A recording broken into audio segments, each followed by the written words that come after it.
Aid organizations in Somalia are viewed as outsiders, but they see themselves as lifesavers. The region in the Horn of Africa is in the midst of a severe drought. Aid workers get a closer look at the situation by driving to remote areas. They maintain radio contact during the entire journey. High security walls protect their base, which is guarded by soldiers in the semi-autonomous region of Puntland. Somalia is considered a failed state, with different regions battling each other. To bolster security, 2 jeeps lead the convoy and 2 bring up the rear, with the aid workers in the middle. The route goes through areas that are usually green, but now there's only dust. The landscape remains the same for hours. The lack of precipitation during 4 rainy seasons has left its mark on Somalia. Starved livestock litter the roadside. A nomad explains what it's like when animals die. This cow's name was Nuur. Even goats have names in Somalia. He says he couldn't salvage the meat because the animals were stricken with disease before they died. Of course I'm hungry. And not just me, but my entire family, including my children. Everybody here is affected. And believe me, when I see my children are hungry, then I feel even worse. The nomad Hershi saved 15 of his goats. He endured a 300-kilometer journey to the north, but had to borrow money to transport the animals. It's still green in this area. He believes that if he survives the drought, he won't have to start over from scratch. The convoy reaches its destination. Only shabby huts are visible on the horizon. It's in the middle of nowhere. There are hundreds of camps like this in Somalia. Every day, new nomad families arrive. They've given up the search for grazing land. Their livestock have starved. At least there's water here, delivered twice a week by the aid organizations. But the water is strictly rationed.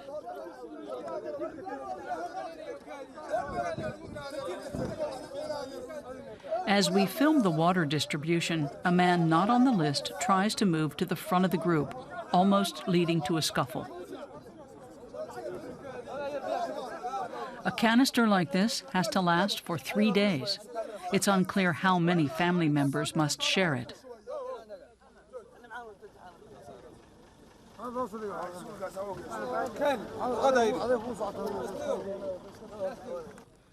A meeting with the camp elders raises hopes that the international aid organizations will announce a large assistance program, but they'll have to wait. Who is needy and who's not? The aid workers have to believe what they're told. Tribal structures determine who gets priority. Currently, there are only enough funds for about a quarter of the people.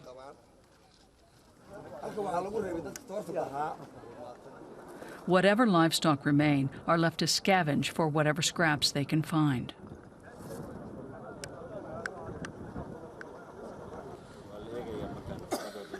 The reality is, everybody here is needy, says Abdul Rashid from Save the Children. But he has to make distinctions. His office is almost 200 kilometers away in the nearest town. He's able to come to this camp no more than twice a month. He asks the women if their children are sick. If so, they receive aid. But what about the others? In this time, they are dependent on this, the people here, on their relatives. They are getting support from the host community, from this village. They share with what they get. Little is left in the village about a kilometer away. The well has water, but it's polluted. Refugees from the camp often come to the village. The lucky ones receive $100 a month. Digital money is transferred to their cell phones, allowing them to buy essentials like rice and oil in the village, at least for the time being. Back at the refugee camp, A mobile medical tent is open today and tomorrow. Word has quickly spread beyond the camp. Some nomads have come here just because of the doctor. Their children are weak and sick. They all wait patiently, hoping a diagnosis will at least mean food for the children.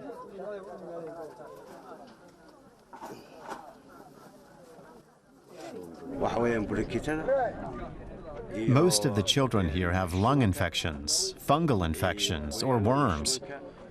Nearly all of them are malnourished.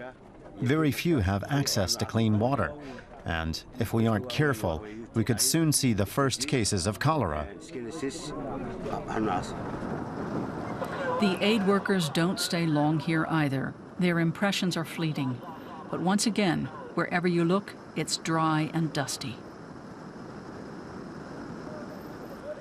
There's hope 200 kilometers to the north in the village of Dudo, although only a few people can reach it. It's a watering hole. Usually, the water here is a meter higher. Those who do manage to get here make sure the animals drink up. They would all like to stay, but that's not possible. The village still has enough of the precious resource, but the throng of nomads is a huge burden. The nomads are putting a lot of pressure on our village. Even wild animals come here to drink. Very few cattle farmers have any money at all. We hope there will be enough water to last a while, but we just don't know. The stop at the watering hole is also short. The aid convoy has to make it back before dusk to its base behind the protective walls in Garowe, the capital of Somalia's northern province of Puntland. At the river bridge, there are two young Somalis.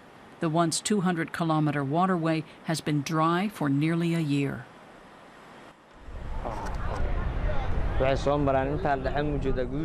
We've been through 4 rainy seasons without rain. If the rains had come, we'd be standing here on the bank fishing or going swimming, and everything would be green. The next rainy season starts in May. That is, if it comes at all.